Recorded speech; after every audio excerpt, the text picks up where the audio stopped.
Olá, galerinha do mal! Aqui é a Cacaju. E se você ainda acha que o feminismo só se perdeu com o tempo, prepara o estômago, porque hoje a gente vai desenterrar a origem real dessa mentira. O feminismo se perdeu. É sempre assim que começa. É o consolo que muita gente repete quando começa a notar o caos. Eles falam, era bom no começo, mas depois virou bagunça. Só que não virou. A verdade é que o feminismo nunca foi bom. Ele não caiu, ele apenas tirou a máscara. O que chamam de feminismo moderno é simplesmente o mesmo movimento de sempre, só que agora sem vergonha. Ele não se desviou, ele revelou o que sempre foi. Uma revolta contra a ordem, contra a maternidade, contra o lar, contra a beleza do feminino e contra Deus. O feminismo não nasceu da justiça e muito menos do amor. Ele nasceu do ressentimento, da inveja disfarçada de moral e do desejo de destruir aquilo que era sólido. E ainda chamam essa destruição de libertação. E foi por isso que pensadores como Erich von Klein alertaram sobre os revolucionários modernos, dizendo que eles vivem para tentar recriar o paraíso na Terra, mesmo que para isso tenham que aniquilar tudo que funciona, tudo que é belo e tudo que sustenta a civilização. E não é exatamente isso que o feminismo vem fazendo há mais de um século? Ele se apresenta como liberdade, mas seu verdadeiro motor é a guerra. A guerra contra os papéis naturais, a guerra contra a diferença entre os sexos e a guerra contra a própria realidade. Não se trata de libertar a mulher. Se trata de remodelar a sociedade inteira a partir de um veneno. O veneno do ressentimento, que, como dizia Nietzsche, ele transforma a fraqueza em virtude. E como reforçava Roger Scruton, nada de grandioso nasce do ressentimento. E o feminismo é a prova viva disso. Ele não constrói nada. Ele só divide, nega e corrompe. Quem ainda acha que o problema foi a terceira onda ou o excesso da militância atual, não entendeu nada, porque as raízes são podres. As ideias que hoje chocam o público, como defender o aborto como forma de empoderamento, ou incentivar crianças a rejeitar seus próprios corpos, não são desvios de rotas. São frutos diretos de uma semente ruim plantada lá atrás. E é sobre isso que vamos falar. Não sobre um erro moderno, mas sobre um mal antigo que se disfarçou de causa nobre para se infiltrar na cultura. E ele conseguiu. Hoje é quase proibido dizer isso em voz alta, mas eu vou dizer. O feminismo nunca foi sobre o amor às mulheres. Foi sobre o ódio à ordem, desde o começo. O feminismo não começou com a busca por justiça. Ele começou com ressentimento. Não aquele ressentimento pessoal, mas o coletivo. Aquele que se disfarça de causa social para mascarar a raiva pela própria condição. E a mulher ressentida não queria igualdade. Ela queria revanche. E o feminismo deu a ela uma linguagem, uma bandeira, um discurso de moralidade envenenada. Foi por isso que ele cresceu tão rápido. Porque onde há inveja, desejo de vingança e culpa projetada nos outros, nasce o terreno perfeito para uma ideologia prosperar. Nietzsche foi um dos primeiros a entender esse fenômeno. Ele dizia que o ressentido transforma sua fraqueza em virtude. Ele inverte o valor das coisas. O que é forte passa a ser o opressor. O que é belo se torna superficial. O que é natural vira construção social. E o feminismo fez exatamente isso. Ele olhou para o lar, para a maternidade, para a beleza feminina e viu prisão. Ele viu submissão, fraqueza e decidiu que tudo aquilo precisava ser destruído e não compreendido. Como se a liberdade só pudesse existir depois de pulverizar tudo que sustentava o feminino por séculos. Erich von Klein já denunciava isso com clareza. Ele dizia que as ideologias modernas tentam trazer o paraíso para a Terra, mas ao fazer isso, elas não constroem nada, elas desmontam o mundo real. É como se o feminismo dissesse: nada do que existe serve, vamos começar do zero. Só que ninguém começa do zero sem sangue, sem caos e sem mentira. O que surge é sempre uma tirania disfarçada de progresso. E no caso do feminismo, essa tirania assumiu o rosto da libertação sexual, da negação do papel maternal, da transformação do homem em vilão universal. E, de repente, o que fazia da mulher uma figura admirável, ou seja, sua delicadeza, sua doçura, sua capacidade de gerar vida, foi tratado como fraqueza, atraso ou submissão. E no lugar disso, ofereceram a ela uma caricatura de liberdade. Trabalhar como um homem, transar como um homem, beber como um homem e abortar como se fosse vitória. Roger Scruton dizia que o ressentimento não é apenas uma emoção, é uma força política. E uma vez que ela toma conta de uma geração, ela destrói tudo que é sagrado. E o feminismo é o exemplo perfeito. Ele nasce dessa força. Ele não surgiu porque a mulher era fraca. Ele surgiu porque algumas mulheres odiavam o lugar natural que elas ocupavam. O que o feminismo nunca fez foi propor uma harmonia.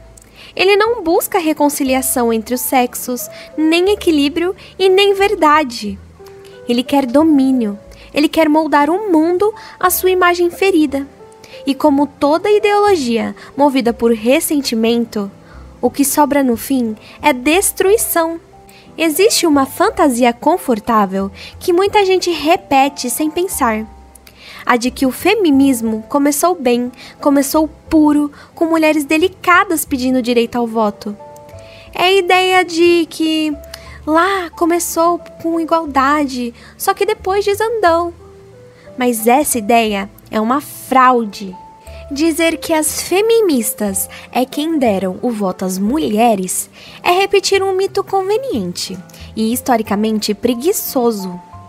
O sufrágio feminino foi muito mais resultado de transformações sociais amplas, como industrialização, guerras mundiais e mudanças econômicas, do que de meia dúzia de militantes com faixa roxa gritando palavras de ordem. No Brasil, por exemplo, o voto feminino foi concedido em 1932 por Getúlio Vargas, e não por pressão feminista, mas por decisão de um governo centralizador em meio a reformas políticas. Nada a ver com aquele discurso de meu útero, minhas regras. Aliás, muitas das mulheres que lutaram pelo direito ao voto nem se identificavam como feministas. Algumas eram católicas devotas, outras defendiam firmemente os valores da família tradicional. E eles reescreveram essa história como se fosse uma vitória desse feminismo. E não é. É desonesto, é ingênuo. O feminismo não deu direitos. Ele pegou carona nos direitos que já estavam vindo. As fundadoras desse movimento já carregavam em si a mesma fúria, o mesmo desprezo pela maternidade e o mesmo ódio à ordem que vemos hoje. A diferença é que elas ainda usavam luvas e chapéus, mas a guerra já estava declarada. As chamadas sufragistas não eram nem pacíficas e nem virtuosas. Muitas delas praticavam atos de sabotagem, violência e humilhação pública. Um exemplo um pouco divulgado, mas real e documentado, é o das penas brancas. Durante a Primeira Guerra Mundial, mulheres sufragistas entregavam penas a meninos e homens que se recusavam o alistamento militar. Tudo isso como forma de rotulá-los publicamente como covardes. Penas brancas eram o símbolo da vergonha, e elas eram entregues com escárnio para que o garoto sentisse que não ser útil à máquina de guerra o tornava indigno da própria masculinidade.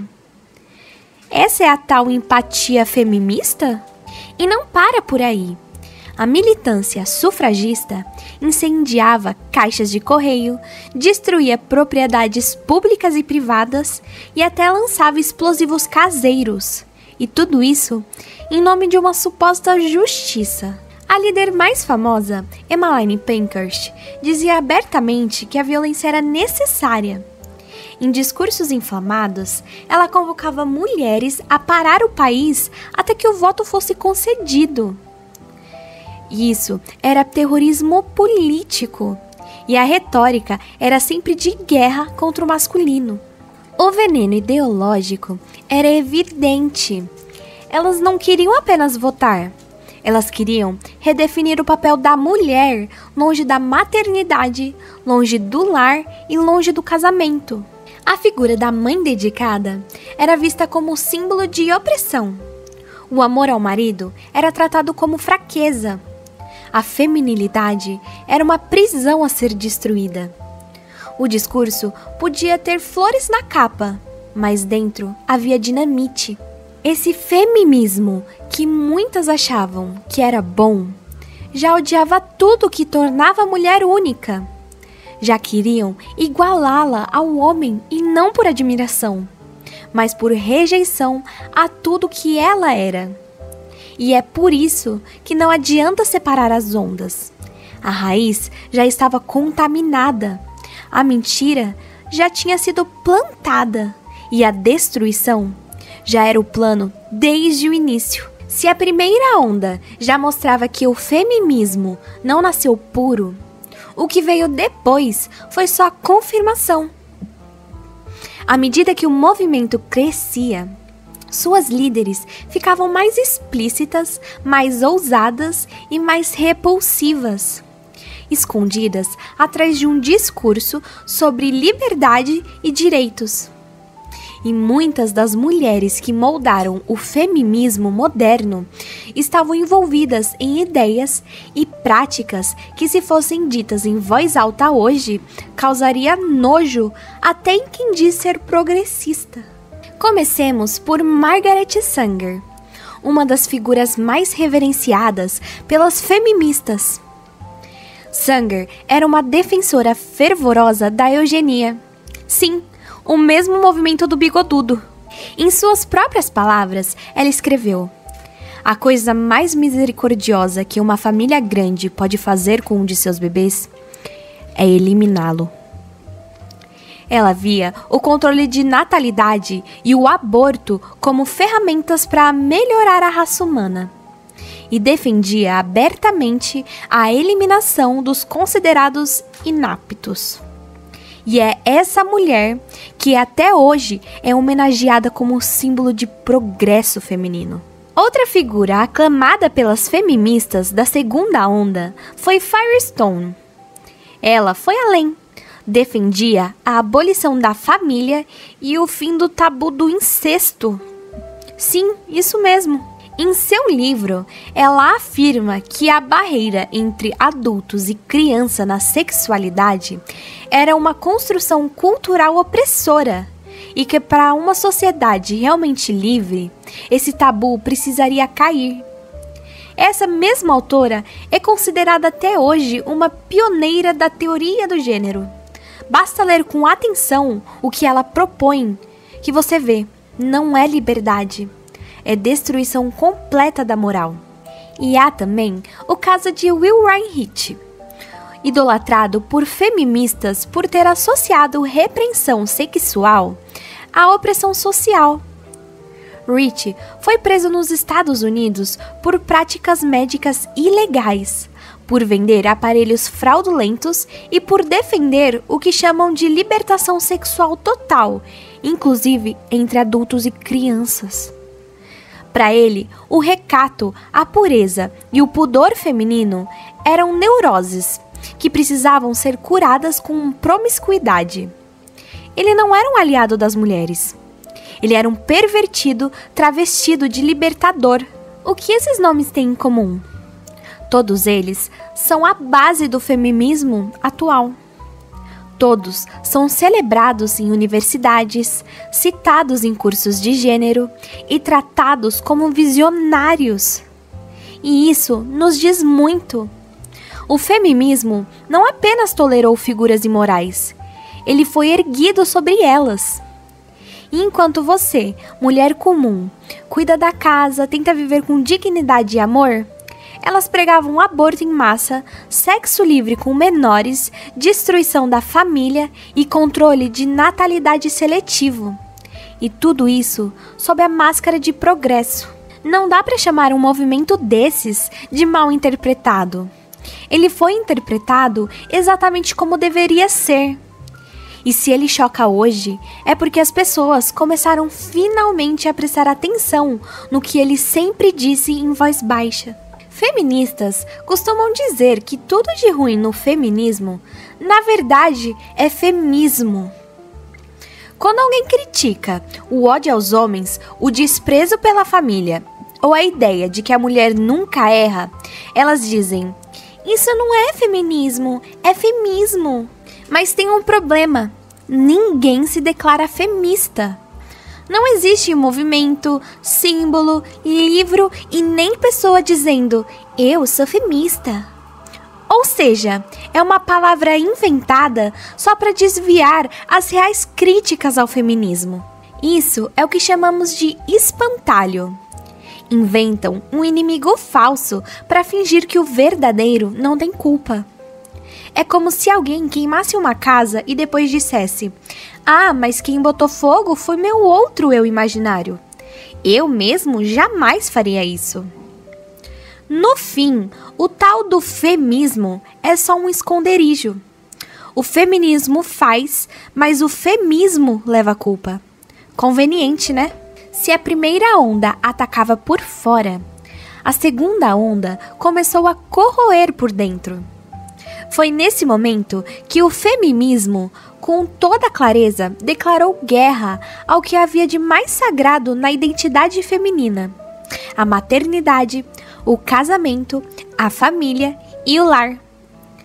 Aqui, o movimento não apenas rejeita os papéis femininos tradicionais, ele os trata como doenças a serem erradicadas. Um dos maiores nomes desse período foi Simone de Beauvoir, idolatrada nas academias até hoje, e a autora do clássico O Segundo Sexo. Pouca gente lê o que ela realmente escreveu. E quando questionada se as mulheres deveriam ter a opção de se dedicar à família, ela respondeu com todas as letras: nenhuma mulher deve ser autorizada a ficar em casa criando os filhos. As mulheres não devem ter essa escolha. Não é sobre liberdade, é sobre controle. E Simone acreditava que se a mulher tivesse a liberdade de escolher o lar, muitas escolheriam isso, e isso seria um retrocesso. Ou seja, a mulher livre só é válida quando faz o que a ideologia permite. A dona de casa virou traidora, a mãe virou escrava, e o lar, que antes era o porto, virou prisão. Outra figura-chave foi Betty Friedan. Em sua obra, ela descreve a vida doméstica como uma morte em prestações e compara o lar a um campo de concentração confortável. Era assim que ela via a mulher que cuidava dos filhos, que fazia almoço para o marido, que dava bom dia com alegria. Uma prisioneira anestesiada. O amor virou opressão. A dedicação virou síndrome. A felicidade familiar virou um tipo de alienação que precisava ser curada com ativismo e hostilidade ao homem. E foi também nessa fase que o feminismo abraçou de vez a libertinagem sexual como modelo de liberdade. A virgindade passou a ser ridicularizada. O pudor virou repreensão. E a promiscuidade foi pintada como uma conquista. Ser livre passou a significar ter relações com qualquer um, como se isso fosse o ideal. A mulher que se guardava era reprimida. A que queria casar e cuidar de casa era chamada de alienada. Só era válida a que se revoltava. E nada disso foi acidente. Foi doutrina, foi teoria, foi ensinado, repetido e exaltado. A nova mulher que o feminismo promovia não era mais feminina. Era uma caricatura de homem agressivo, sexualmente desregrado, avesso ao compromisso e ao cuidado. Essa segunda onda criou uma geração inteira de filhas que passaram a olhar para as próprias mães com desprezo. Filhas que começaram a ver o amor como fraqueza, a ternura como submissão e o instinto materno como atraso. E quando se corta a raiz, ou seja, quando a mulher rejeita até a própria mãe como referência, o que resta? Resta o vazio. Um vazio disfarçado de empoderamento. Um empoderamento que não cura, não consola, não constrói. E que prepara o terreno para o que viria depois. O caos que estamos vivendo agora. Não adianta olhar para o feminismo de hoje com espanto, como se ele tivesse enlouquecido de repente, como se em algum ponto tivesse se desviado da rota original. O que vemos hoje é aborto celebrado como empoderamento, ideologia de gênero imposta a crianças, mulheres se orgulhando de odiar homens e desdenhar da família. Não é degeneração, é coerência. É fruto maduro de uma árvore que foi plantada com raiva, regada com desprezo e cultivada com mentira. Tudo o que choca agora já estava lá, sussurrando nos livros, nas entrelinhas das teorias, nas visões de Beauvoir, Firestone, Friedan e tantas outras. Sempre foi parte do plano, o culto à libertinagem sexual absoluta, a ideia de que a maternidade é um fardo, o desejo de reconfigurar a sociedade para destruir qualquer traço de hierarquia natural entre os sexos. O que mudou foi a ousadia. Antes, elas usavam palavras mais sofisticadas. Agora, elas gritam nas redes sociais, nos TikToks, nos púlpitos universitários e nas cartilhas escolares. Quando uma criança de 10 anos é incentivada a questionar o próprio corpo e sua identidade sexual, isso não é um erro técnico, é o projeto em ação. Quando mulheres riem nas redes sociais por terem abortado como se fosse um feito heróico, não é decadência espontânea. É resultado da doutrinação que começou lá atrás com a ideia de que o valor feminino está em negar tudo que é natural, tudo que é sagrado e tudo que é seu. O feminismo de hoje não nega a biologia apenas por ideologia. Ela nega porque sempre quis romper com a natureza. Desde as sufragistas que ridicularizavam o lar, até as teóricas que defendiam incesto e promiscuidade com crianças. O movimento jamais quis equilíbrio. Ele sempre quis poder. Sempre quis reescrever a realidade segundo seus próprios traumas e ressentimentos. O problema nunca foi que o movimento se perdeu. O problema é que ele chegou exatamente onde ele queria estar. O feminismo nunca foi apenas um movimento social. Essa é a parte mais profunda e talvez mais ignorada de toda a discussão. O feminismo é uma revolta espiritual. Ele é, desde a raiz, uma recusa da ordem criada. Um grito contra tudo que é anterior à vontade humana, a natureza, a biologia, a moral e Deus. A mulher, como foi criada, é a guardiã da vida. Ela carrega dentro de si o poder de gerar, de nutrir, de sustentar o mundo com sua sensibilidade e sua força silenciosa. E é por isso que nas Escrituras a mulher não é tratada como fraca, mas como preciosa. Mas o feminismo não quer elevação por essência. Ele quer elevação por revolta. E por isso ele precisa destruir tudo o que existe antes da ideologia. O corpo, o lar, a família, a fé. O que para a tradição é sagrado, para o feminismo é prisão. E onde há negação do sagrado, há idolatria do eu. O feminismo ensina que a mulher só será plena quando ela for dona de si mesma. Mas na prática, ela se torna escrava do orgulho, do hedonismo e da solidão. Essa guerra não é uma guerra por direitos. É uma guerra contra o que é eterno, contra o que está acima da opinião, contra o que foi dado como verdade. E é por isso que o feminismo nunca será apenas um erro político ou uma ideologia equivocada. Ele é, no fundo, uma rebelião contra o Criador. E como toda rebelião desse tipo, ele promete liberdade, mas entrega miséria. Dizer não ao feminismo não é dizer não à mulher. Pelo contrário, é justamente porque amamos a mulher como ela é, que rejeitamos a ideologia que tenta apagá-la. E ser antifeminista não é ser contra as mulheres, é ser contra a mentira que foi colocada sobre elas. A mulher não precisa se masculinizar para ter esse valor.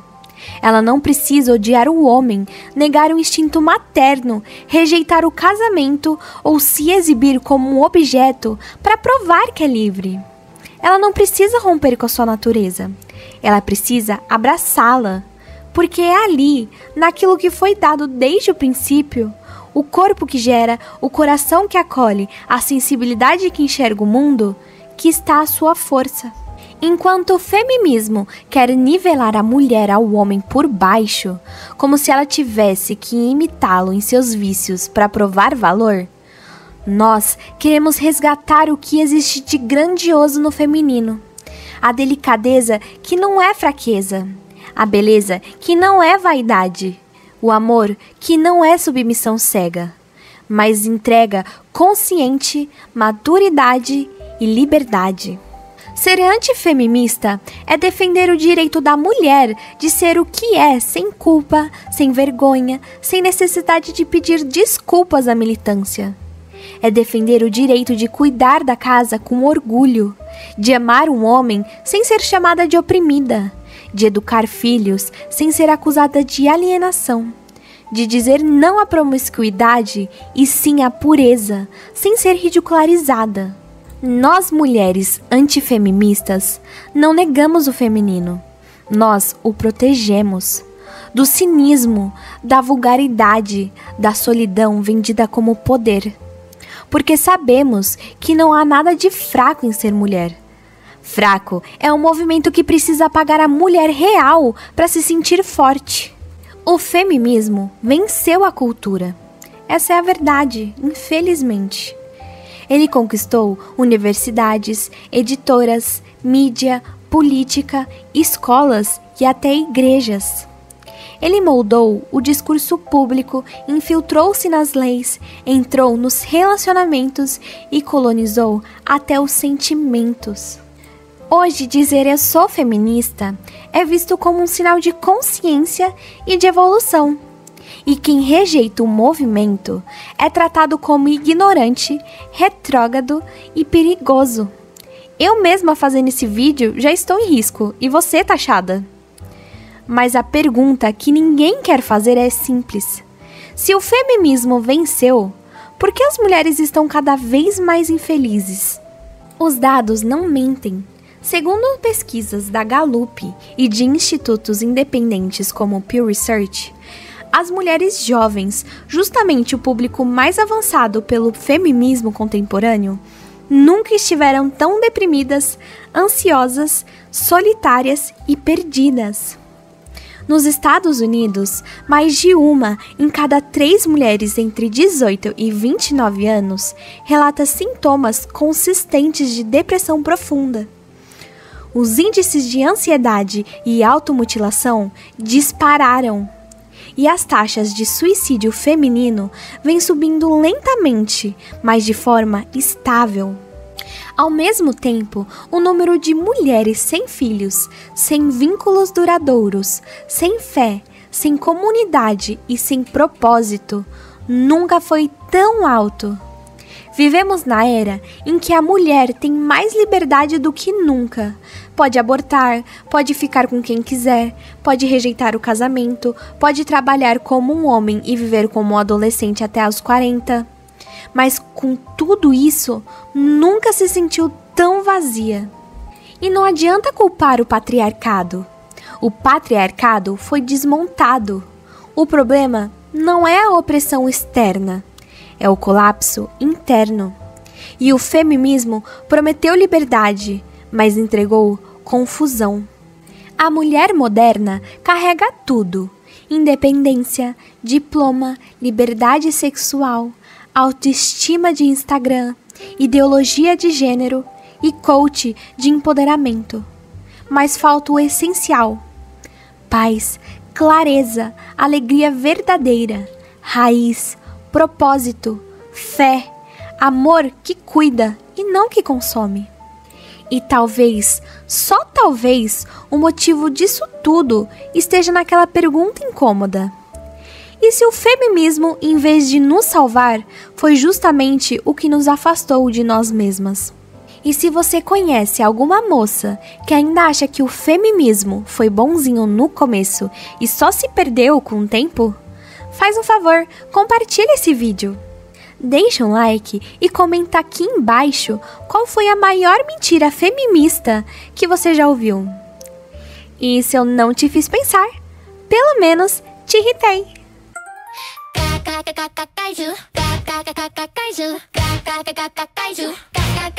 Kaiju.